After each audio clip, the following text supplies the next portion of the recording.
শিয়ালদা থেকে রানাঘাট পর্যন্ত সমস্ত স্টেশনের নাম: Sealdah, Bidhannagar station, Dumdum junction,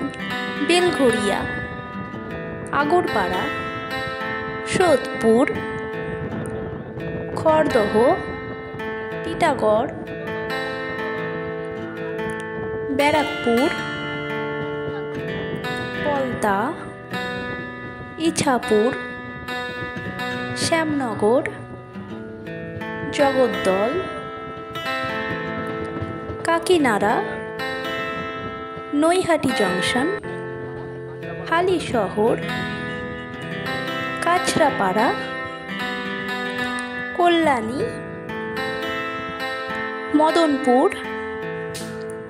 Shimurali, Palpara, Chakdaha, Payradanga, Ranaghat junction.